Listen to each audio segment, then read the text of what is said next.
long as that red dot, the little red thing over here are blinking, everything's cool. Okay. If those stop blinking, it means it's stopped video. Just Okay. press that red button down again, it should start again. Okay. Okay. Okay, the Native American Fellowship meeting of June 2016 will come to order. I'm Jodan Boyd, and our founder, Ronnie and Linda, told me that they were going to be late. They would be here sometime, but they'll be late. Got some special company that's just in for a brief period of time to visit with them and all that. Our program tonight, as you know, was to tell about our favorite Native American hero, might put it another way, the person we think maybe is either one of or the greatest Native American personages who ever walked the face of the earth, or just somebody that has struck a chord with us personally. Could be somebody from history, like Red Cloud, or it could be Chief Joseph or whoever, and it could be somebody from fiction that we've read about. I know when I was in school, in grade school, in fact, when I was in the first few grades of school, little country school, half a mile down the road here, no longer there, but there was a little library book in it was called Vernon School. Bill Jones wrote a column about it many years ago. And there was we had a small library. It was not as big as the Native American library we have in this deal here. No. There's stuff that were not textbooks, but they were reference things that we could use. Check them out and read them. And there was a little fiction book in there about a young Native American boy named Little Tejas.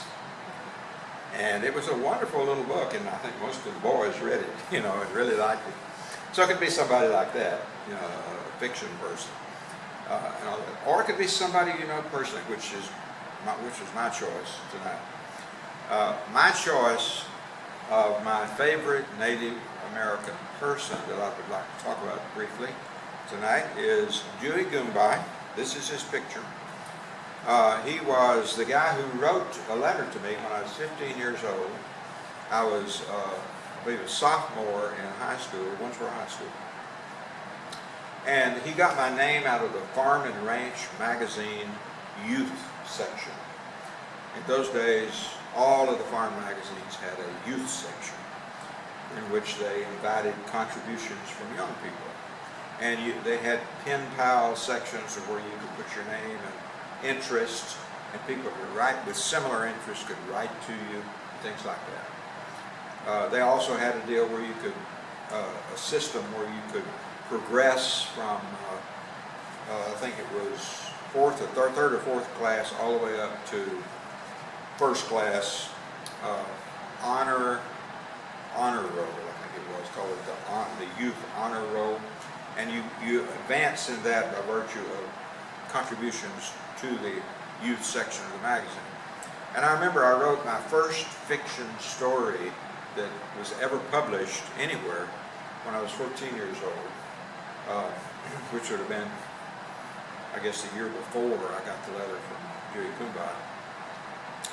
The name of the story was Wild Stallion, and it was a little fiction piece. And that they printed it, and so my first byline story was at age 14 in the youth section of the Farm and Ranch magazine, from which Dewey got my name and address. Wrote me a letter. At the time I was 15, he was 37, had children my age and older, and some much older than me. But he basically told me that he was writing to me because he wanted to have a friend in Texas. He always wanted to have a friend. Turned out, over the years, this may or may not have been part of the reason, but his grandmother had been captured by the Kiowa Indians and raised as a Native American. Did not know she was not a Native American until she was an elderly woman and had come to live on the reservation. And so Dewey Goombye had a certain amount of white blood in him, as he wasn't entirely 100% Native American, because his grandmother had been a white woman who was raised as a Native American. So it turned out later I learned, you know, another generation later I learned that I have a small amount of Cherokee in my blood. So both of us were a mixed race, so to speak, me and Dewey Goomba. So and he and I continued to write. We had all kinds of common interests. Country music. He not only sang country music, he wrote it, recorded it on his own tape recorder. And so we got to where that over time we were exchanging not letters but tape recordings.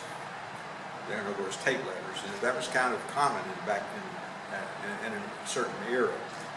And so I didn't meet him though until I was in the service in the Army, based in Fort Sill.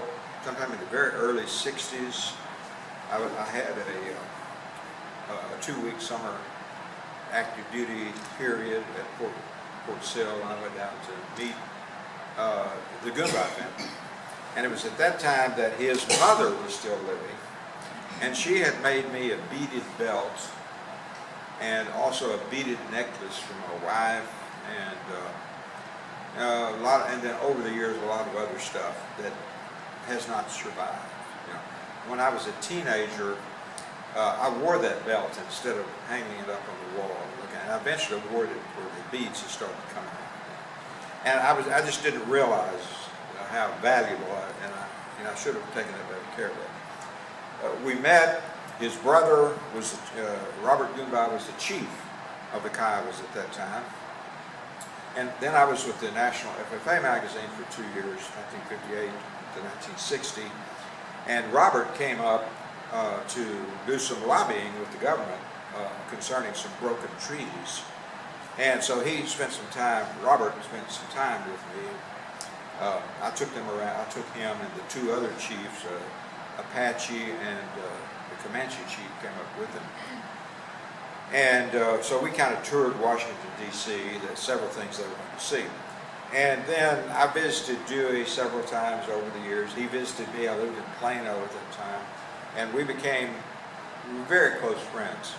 And then when he died, about the time I moved back here in 1997, when I went to his memorial service, it turned out, and I didn't know this until I got there to the service, you know, that his youngest daughter had put me on the program. And so, you know, I willingly was on the program, but I didn't know until I got there that I was on the program. And then later, she told me that she wanted to do that because she said, I don't think my dad considered you a friend. I think he considered you a son.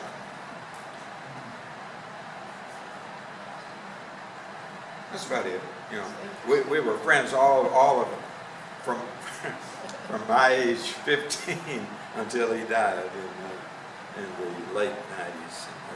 And he's just been a huge influence on me. He helped me out a whole lot in many ways. I wrote some things that he helped me with the Native American, that had to do with Native Americanness. So that's my contribution. Anybody have any questions? Okay. How old was he when he died? He was in his mid-80s. I don't remember exactly, but well, that's a wonderful story. I'll have to say that. I have a friend out there that I understand you bit of Native American blood too.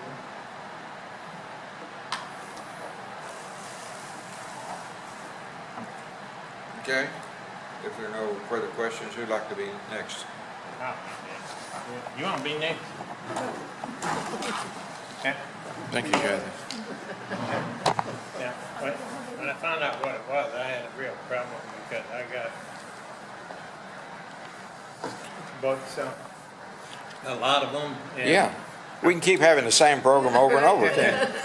and I tell you, there's so many that, you know, really have fabulous histories that it's hard to pick out any. But one that always stuck out in my mind was Sequoia. He's one that wrote the made the Cherokee syllable. And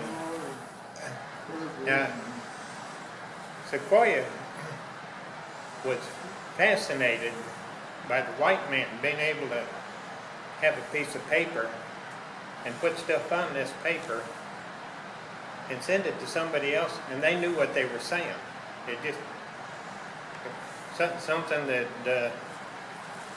you know they just couldn't imagine. So he took it on himself. He was going to make a language where they translate the Cherokee language. Well, he started out trying to make a picture or a symbol for every word in the Cherokee language. And he's got volumes. And he decided that this isn't going to work. Well, his first couple of efforts, his wife thought it was sorcery, and she burned all his stuff. Who did? And His wife. Oh, yeah, his wife burned all his stuff. And so then he decided to try just some of the words, and that didn't work. So then he started breaking it down into the syllables. Instead of like we have letters, he had syllables. And he finally got it down to 86, well, they call it the syllabary. There's 86 units in the Cherokee language. Well, he was accused of being a sorcerer. Nobody wanted anything to do with this. This just wasn't right. You didn't do things like that. And he was down in the Tahlequah, there along the Illinois River. They didn't have paper, but the sycamore trees had huge leaves. And he used these leaves for his paper, and that's what he wrote on. And they call it the Illinois River Talking Leaves. Well, that's what he ended up making his syllabary on. Well, he took it to the leaders, and they says, now says, man, this just ain't gonna work. Well,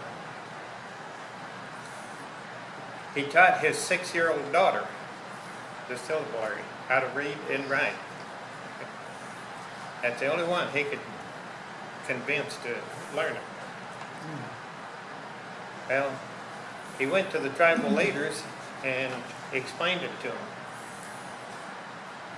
So he had one of the tribal leaders make a short speech, and he wrote it down. Then he called his daughter in and had his daughter read it. She read it off word for word, and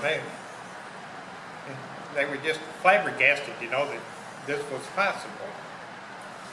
Well, then they thought, well, maybe there is something to this.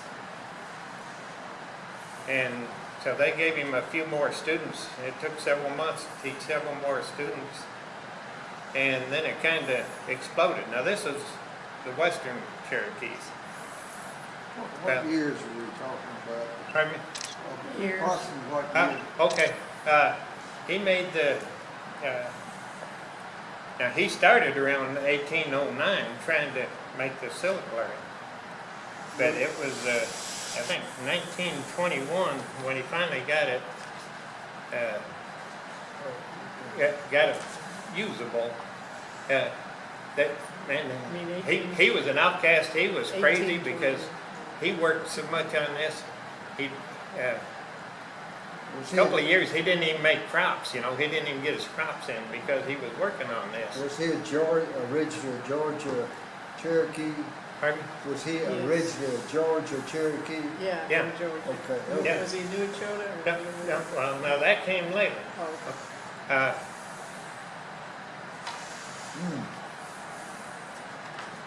Okay, it was 1821, I believe it was.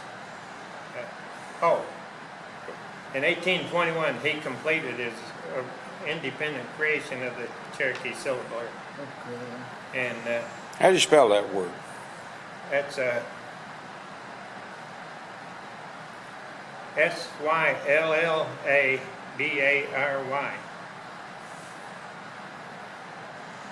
That's when he No, completed it. that's the syllable. Okay. Syllabary instead of an alphabet. Okay. And let's see, after seeing its worth, the people in the Cherokee Nation rapidly began to use this syllabary and officially adopted it in 1825. And the literacy rate quickly surpassed that of all the white people in the area. Yeah. Actually, the Cherokees were more educated because of this than the white people. So then he was in the military in Alabama and went to the eastern band of the Cherokee. And he finally convinced them. He had to go through the same process to convince them.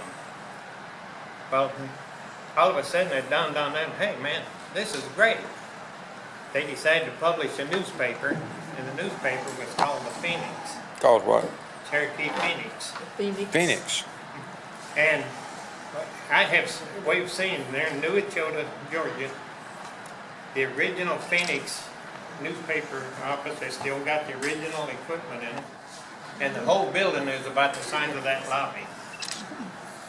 That's a Tahlequah, is it?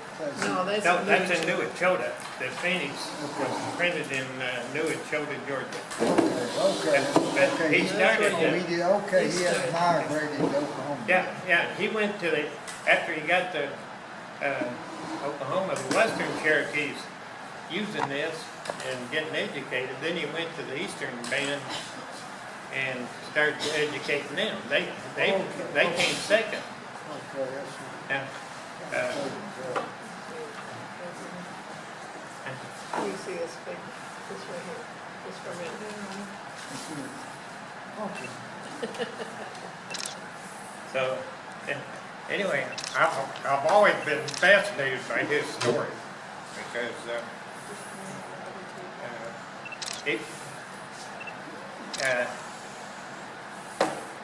What do you think it is about his story that grabbed your attention so much, Ed? Ed. Go down there. What do you think it is about his story that attracted you so much? well, let's see if I can find it.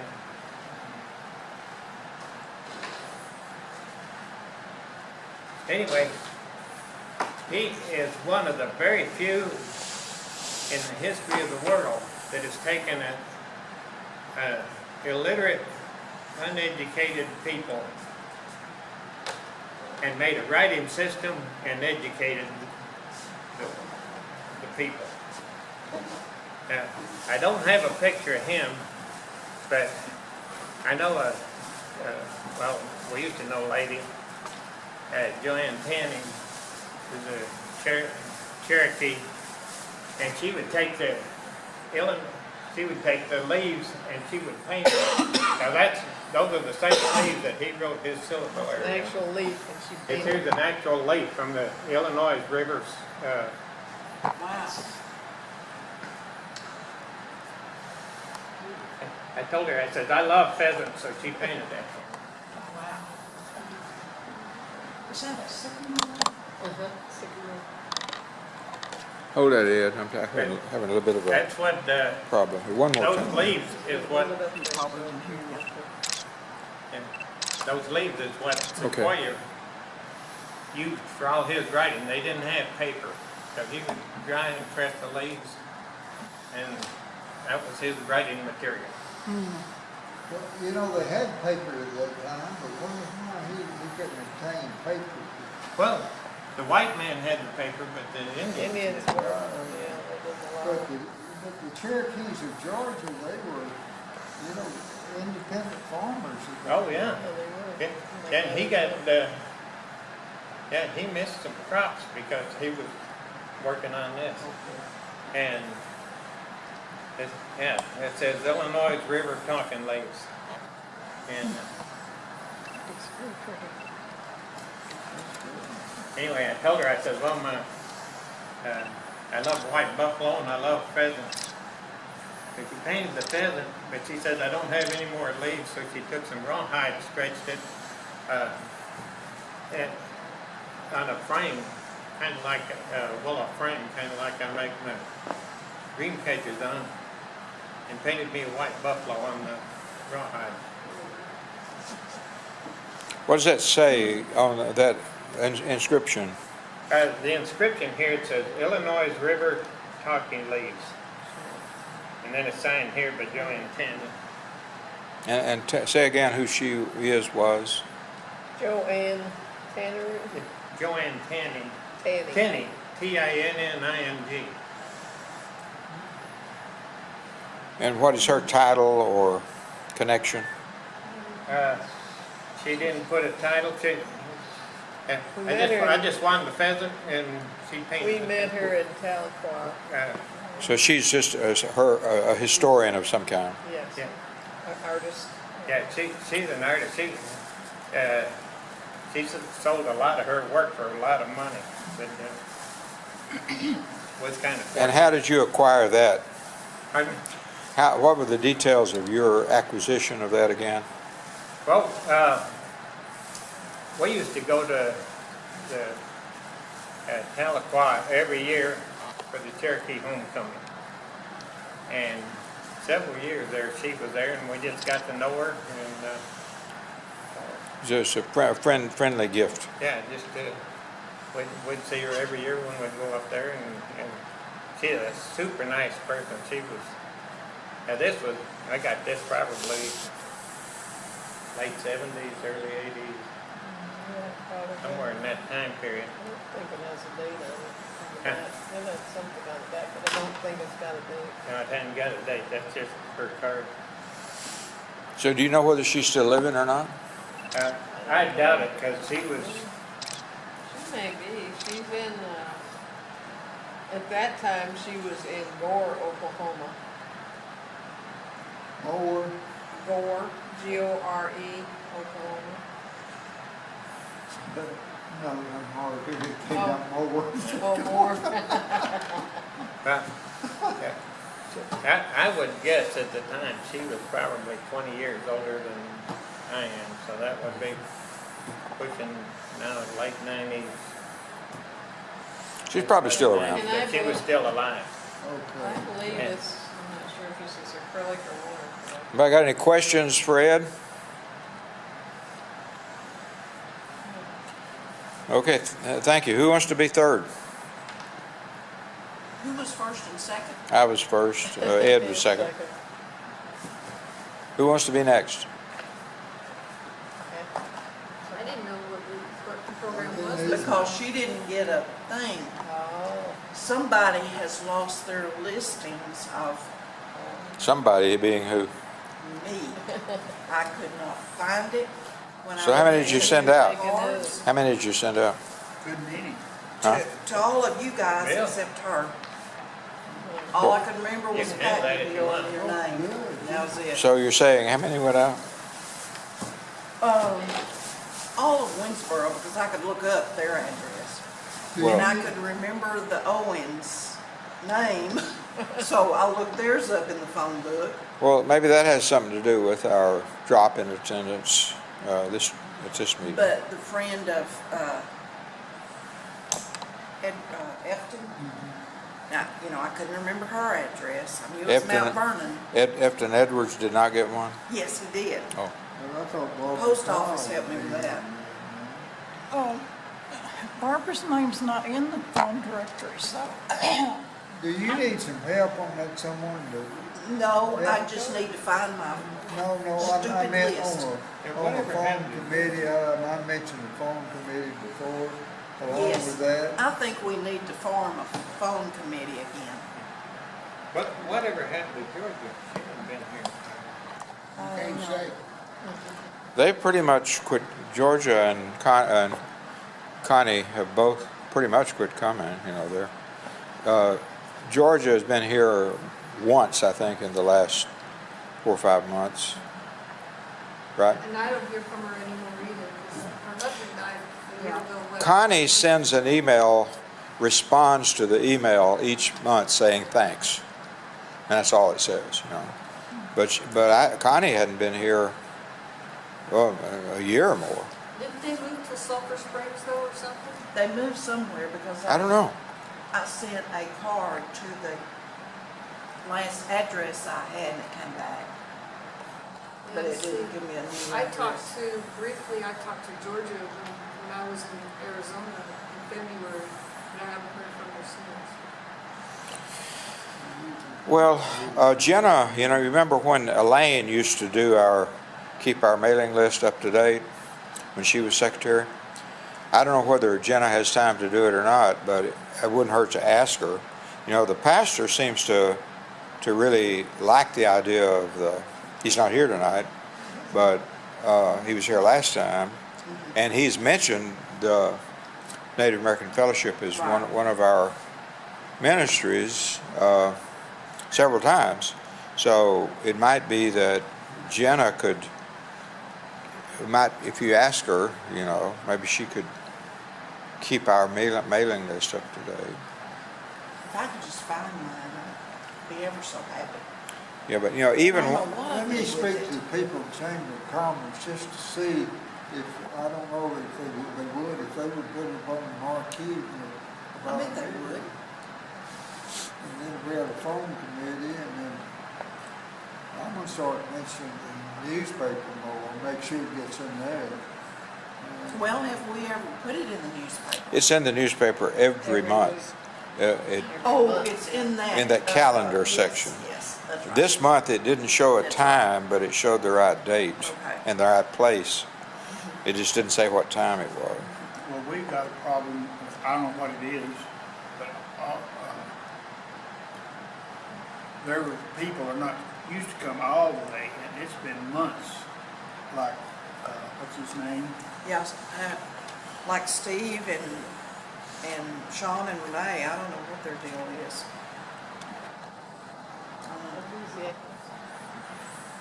Sure doesn't let this slide. Well, we're all in agreement. We need to get our mailing list up to date as best we can, and let's all do what we can to get addresses and names, and I guess give them to Linda for the time being. And then if Linda can request and get some help from Jenna, that we might show some improvement. Why don't we sure get our addresses down for these tonight, for sure, and then keep looking, find Yeah. I pretty much have. you don't have. Pam up the library, Hers she is said, on one. she said, oh, Bill, she said, after I leave here on Thursday, I'm so tired, I just don't feel like coming. And she said, you know, she's involved in everything. She's close to 40 years old, isn't she? Yeah, she's involved in everything. Pam Dempsey. And this last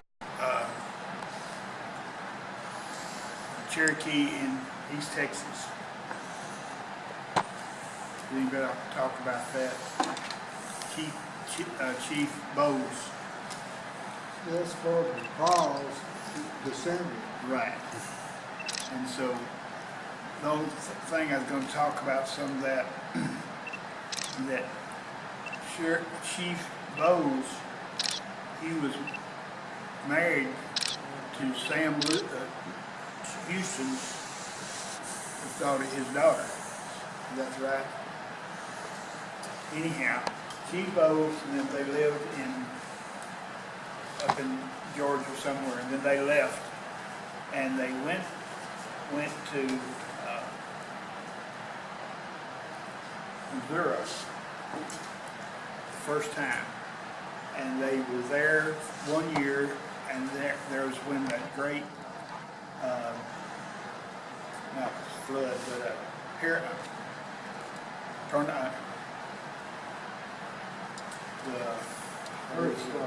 earthquake was so big that it shook Bells in Washington, D.C. and it went on for about a month and scared them people, both scared to death.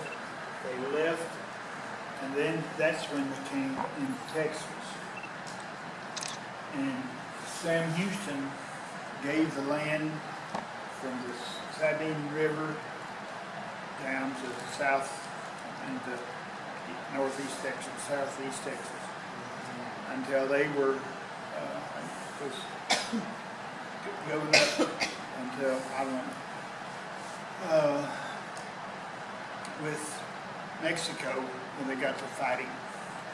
And they passed,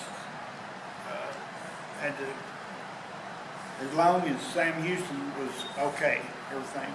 But when Lamar, when he was, took over the governor of, well, it's not the governor, but the state of Texas then was, Lamar was the governor, the president. Then when Lamar said they had to leave, all the people had to leave here, and so they asked Chief Bowles, could they at least stay and get their crops in? And they said refuse no, and so they had to.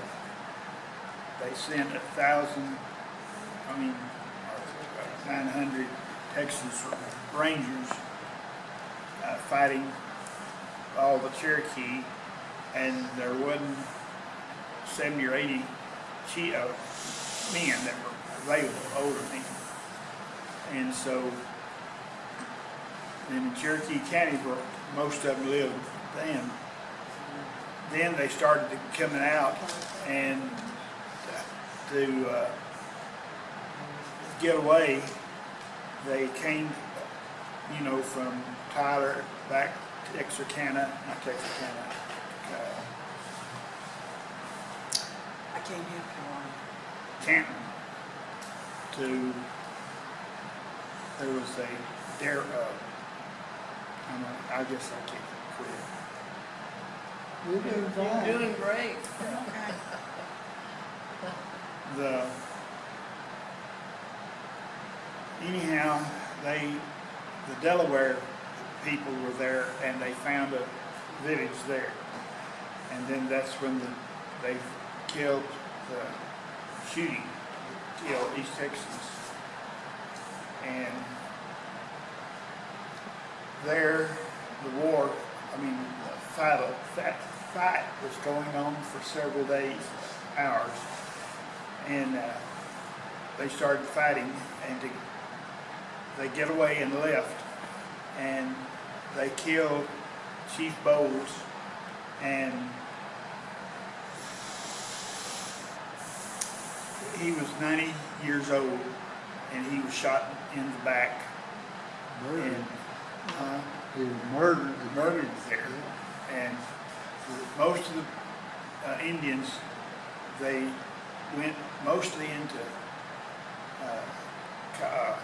Oklahoma, Mexico, and then a lot of the people stayed and hid in East Texas, and that's where a lot of the names became the Black Dutch. They were not could not stay here. So Chief Bowles, his body laid on the ground for a long, long time, and we always went every year to their Redlands every year, that homecoming like thing. And so Chief Bowles, Sam Houston had given Chief Bowles as his rifle, and so a long time the in Cherokee, what was it? Tahlequah, it No, was up there. Tahlequah, but first it was down Oh, in Austin? no, East Texas at Cherokee, the members of the lodge was there for Oh, long, the Masonic. Lodge. And then they finally left them, came back to Tahlequah, and that's where it stayed for a long time. Then 4, 5, 6 Several years ago. Was you there? Okay, tell me that. Well, some people from Tahlequah, can't remember who it was now, but they did sort of a ceremony. And they had that. That was so neat. We got to see. And then, but who did they give it to? I can't remember that. They gave it to Tahlequah, the Sonic Lodge in Tahlequah. Oh, so they took it back? Yeah, they gave it to them after. I thought they were the ones that brought it down. But the other Red day, Lands. they did just, Oh, just to show it? Show it. Okay, okay. and so, and there's still a marker there if you hadn't ever gone. And we'd always go every year, and you saw it, hadn't you? We went twice. Yeah, I because, went yeah. twice. Yeah, that's right. You kind of went as part of this group, didn't you? That was an annual It's in July. pilgrimage. Yeah, that's what he was saying the other day. Around the It's 4th of July. It's in Middle- July. middle of July. so hot, you can't understand It is hot. It's hot because it's down in that low area and it seems like you can't get air in there. Yeah. Can you tell anything about it? Is it hot? Well, my experience was, that they have a little program and stuff, but they also have was he a medicine man? Mm-hmm. He would come and whoever wanted it What was his name? would smudge him with sage.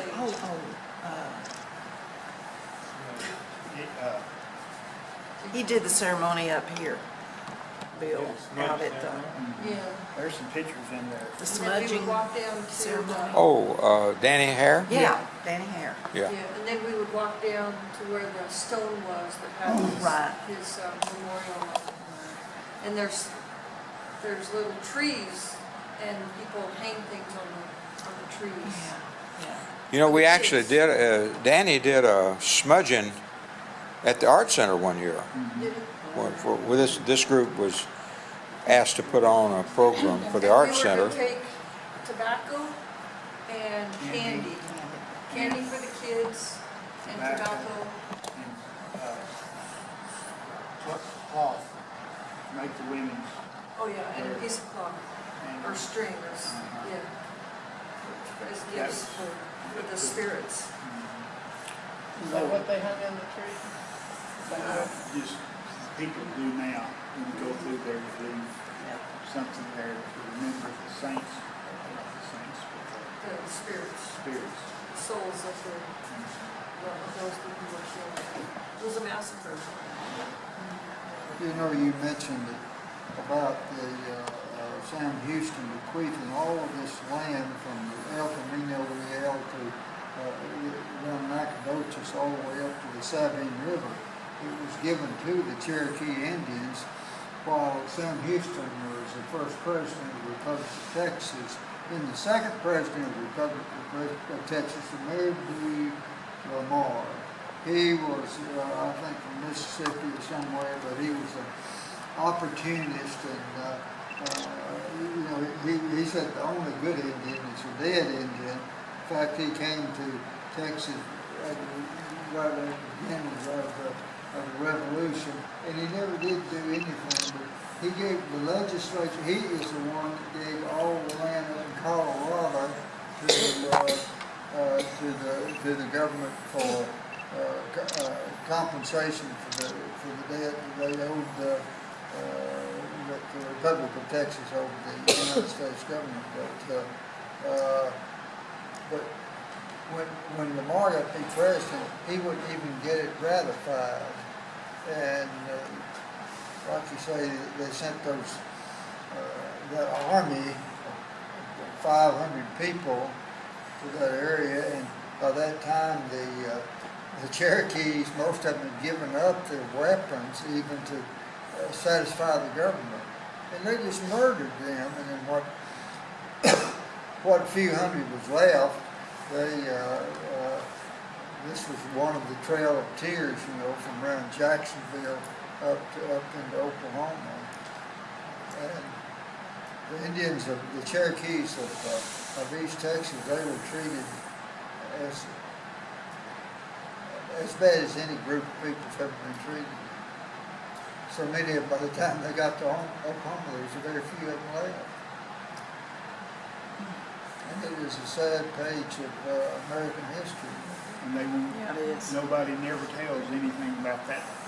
No, happened to no, us, no, or no. to our area. I don't remember ever reading it when I No, was they in didn't school. teach you. Joe Dan, at the next meeting, this General Waite, are you familiar with him? Stan Waddy? Yeah. He was a general in the Confederate. Confederate Yeah, Army. right. I might try to, do a little research on him because he's kind of one of my heroes in that he was really a wonderful field commander. If we have time at the next. Well, hey, somebody volunteering to do a program, nobody's going to argue with you. I'm not doing it for. Okay, so, I'm gonna do this little work. You're gonna do this research. So these are- But you gotta present it. And Josephine's gonna do the program. okay, so Bill is going to do next month's program on, Research. Mine will be just what information I can find on him because I've always, He was the last general to give up in the South. He fought the North and To the bitter to end. the bitter. well, let's get the name straight. I thought it was Stan Waddy. What'd you say? wait, I can be wrong. What's his name? I think it is. Well, okay. Stan Waite, Waite. something like I that. thought it- Stan W-A-D-D-I-E. S-T-A-N-W-A-D-D-I-E, I think. I've got a letter, it's a letter dated 1832. The people up in Red River, they're criticizing Houston and it was actually written in 1832. And they were making mention, why didn't he go back and live with the Cherokees? They were disgruntled with him. And you see, Miller County, Arkansas, extended it extended all the way to just where the library is today. All of the area to the north, that was Miller County, Arkansas. That's the reason they never had any real battles here with the Mexicans. Both Mexico and before that Spain, they claimed the land, and the United States said that's part of the United States. So they never had any battles over anything like that. But that's the reason. That's how Clarksville emerged as one of the early, the Jonesboro Crossing, one of the early settlements in Texas. Well, I'll see what I can come up with. Yeah, I'm you not know giving- all that, so. I won't give them the program. Linda can. Okay. fill in. Fill in the blanks. Is there anyone else who has a hero that you'd like to talk about? Linda? Well, it's She just was, a, but now she's blind. now I'm blind. I took off so quick I forgot my glasses, so telling you, I'm going from bad to worse. But this, I don't know, exactly hero or what, but this, I read this at one of our other meetings about the Nez Pierce, and but that really, touched me or something there at the end when he's, let me see if I can, Is that Chief Joseph? yes. You know, right, When right he, well, it's just this paragraph I'm gonna, when Joseph surrendered, he was only 30 miles from getting to Canada, and his group of people, and he surrendered and lived out his life in exile. He was a man of great leadership and compassion for his people. Chief Joseph's surrender speech is one of the most famous in Indian literature. It concludes as follows: I want to have time to look for my children and see how many of them I can find. Maybe I shall find them among the dead.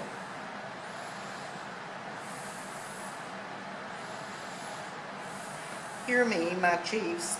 I am tired. My heart is sick and sad from where the sun now stands, I will fight no more forever. I don't know why, but that just touched me.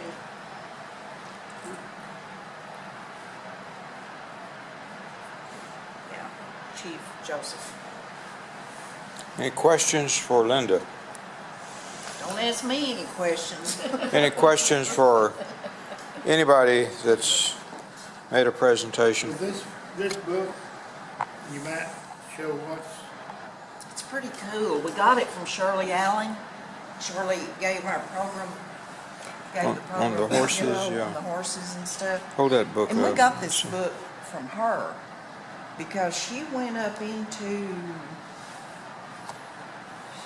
that's where you guys went, No, she didn't go to Dakota, she taught. taught school up there. and she taught. Oh, yeah, I remember, yeah, she was in the Dakota.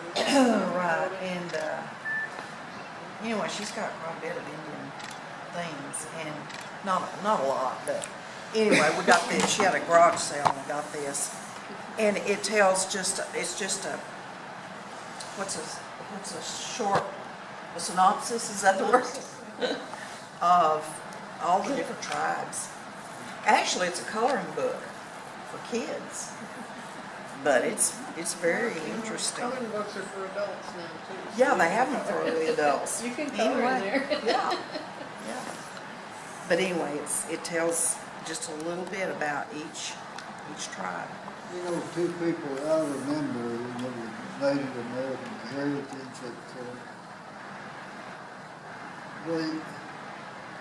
that it seemed like it was hard for them to just fit in the white man's world. You give me the names now. One was Jim Thorpe. Jim Thorpe was a great athlete in the white man's world. He really didn't fit. And another one was this, what was the name of the one? The Iwo Jima, Ira Hayes. Ira Hayes. When they brought him back and he sold bonds and war bonds and all that, he went back to live on the reservation and he just couldn't face the life. Didn't they make a song about Ira Hayes?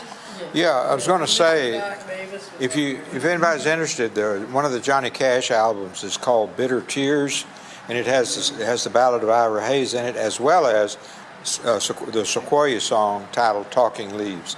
They're both on that Johnny Cash album. Every song on the album is Native American. I used to know that song about Ira Hayes. But there's so many, But I don't think you want me singing. So. Well, do you remember when Doc Davis did the program on Ira Hayes and he sang the song here? You know.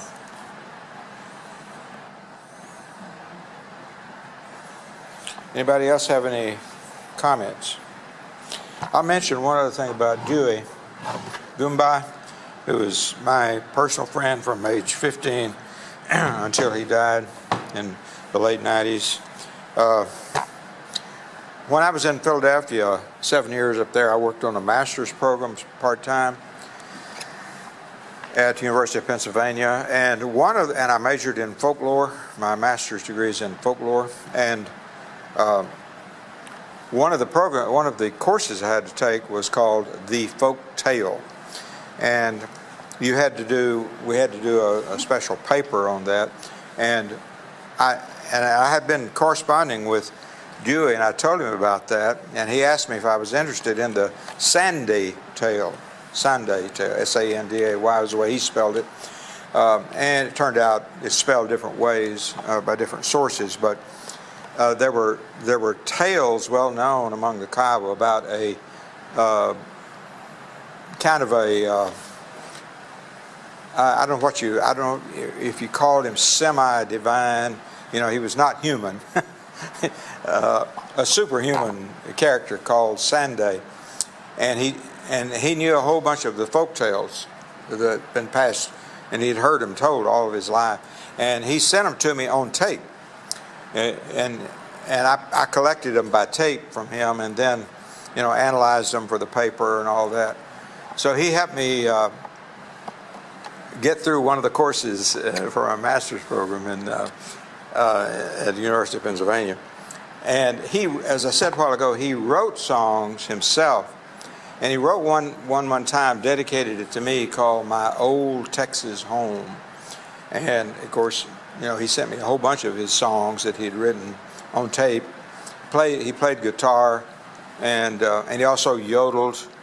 You know, he was a very unusual man. You know, he was just an ordinary Indian. You know, he grew up on a farm, and he had a hay baling crew in the summer. He would work for other people baling their hay, you know, and pay his crew, and then have a little left over for himself, and that sort of thing. His brother was prominent in the Kiowas. You know, he was their chief and all that. But Dewey was just just an everyday Kiowa Indian, and I had the pleasure of being his personal friend for all those years, and we visited each other from time to time, and you know, it was just one of those relationships that I treasure, and it never would have happened had he not seen my name in that youth section of the Farm and Ranch magazine, and had he not always wanted to have a Texas friend, you know, and this sort of thing. So you know, it was a great loss for me when he died. I will add that in his last days, just before he died, he had already had one stroke, and he had another stroke, and he never recovered from that. And he'd lost his power of speech. He couldn't talk. And he was in one of those hospitals at Lawton, Oklahoma. He lived in Mountain View, which is quite a ways north of Lawton, but he was in the hospital at Lawton. And I went up there to visit him, and I carried my baritone ukulele. And while he couldn't talk to me, you know, he could give me facial responses, smile. He could smile or whatever, and that sort of thing, but he couldn't talk. And I sang some of those old songs that he and I had exchanged on tape, you know, and it was just a very touching time for me to have that opportunity. I didn't know he was going to die, you know, that because he'd recovered the other time that he did. And I will also add that when my granddaughter, he gave me my name, Tahana Tali, a Kiowa name. And then when my granddaughter got to be 5 years old and was about to go into kindergarten, I decided she needed to get an Indian name before she got in school. And I took her up there to Mountain View when he could still, you know, when he could still talk and do things, and it was still mobile and all that. And I told him I was bringing her up there to get her Indian name. And he took us, you know, I told him I also wanted to see the Rainy Mountain Baptist Church while I was up there, and he took us to see that. And then he gave her Indian name, which is kind of similar to mine, Tahanami. Mine's Tahana Tali and all that. But, you know, I feel good that I got her a Kiowa name, you know, before he died. And that's it. That's all right. So, does anyone else have anything to add before we close this meeting? I heard the other day, and I don't know, I haven't been able to dig into it yet. You know, they say you hear Sandy Hook was the worst school shooting in the history of the United States. I believe it was in 1889. At an Indian school, there was 209 women and children killed by the U.S. government. I'm gonna tell you that. They said that was the worst. He said Sandy Hook was not even close to the worst school shooting. And I want to try and find out more information. This program. What was that dealing with the ghost where all of them killed? Say again. It was something dealing with the ghost. Oh, the ghost dance. Yeah. That's what it all murdered. Yeah. The ghost dance. And even more, I just remember the titles now. I don't remember the story. even more than that, is we're talking about in Texas, more of the people were killed there than any place else. In 1839, just think of the Cherokees that were murdered down in Leicester. That's States was done by Abraham Lincoln when he ordered 39 Native Americans hung at one time. They was all hung at one time on one scaffold. You know, that was in one of those videos that we saw somebody had a few months back. It's the Dakota 38. Was that your video? No, but I ended up buying it. I think you have it here, but it's the Dakota 38. Yeah, right. It was the video where they made the ride, you know, this long ride Right. to that place Right. where the hanging took place, and all that. I think that was it.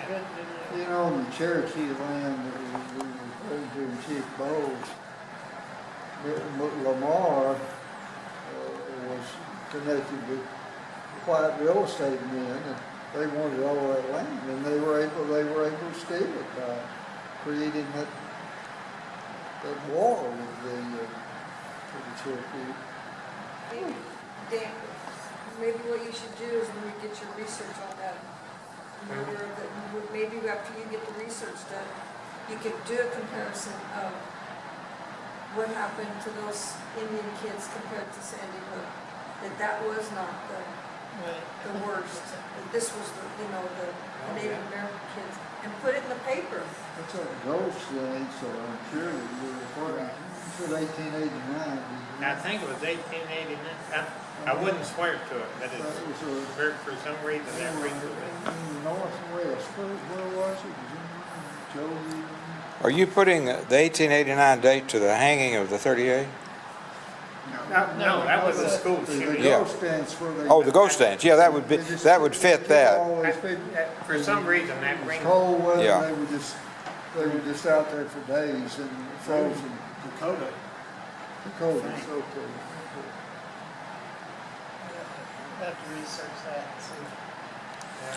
Find out more information about it. Okay, going to learn about Native Americans, especially General Stanwadi, or ever how to pronounce his name, in the Civil War between the states.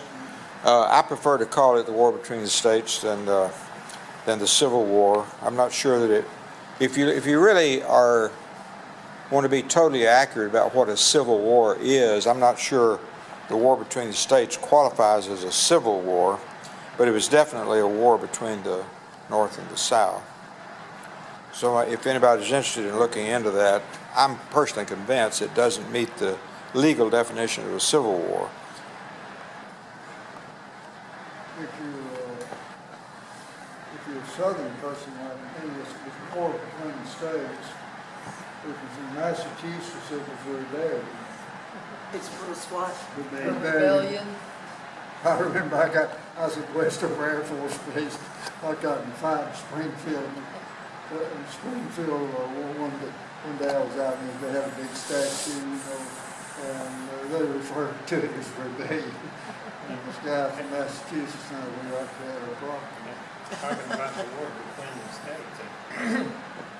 If some kid goes into a church and shoots 9 people, and they got to ban the Confederate battle flag and a lot of the Civil War stuff, and another guy goes into a gay club, kills a bunch of people, they got to ban all the guns. I hadn't quite figured that one out. I've been on You that gotta ban the flag. Congress for the last week. Let's don't get into that. I got to be home by 12 o'clock. Do we have anything else to cover tonight? It's 8:30. The only thing I got to say is that Andrew Jackson taught Obama how to control Congress. Because Andrew Jackson was the commander-in-chief of the military, and the Congress says, leave the Indians alone, and he says no, and ordered the military to move them. Totally against Congress. Give them one blanket, give them a rifle, and give them a pot, and send them west. And that's why the shape of Oklahoma looks different, because the case they had to leave again, they had part of Oklahoma, they had to go out of Oklahoma to be part of it. Go somewhere else. But, they didn't have trouble when you start messing with the second one. Yeah, yeah.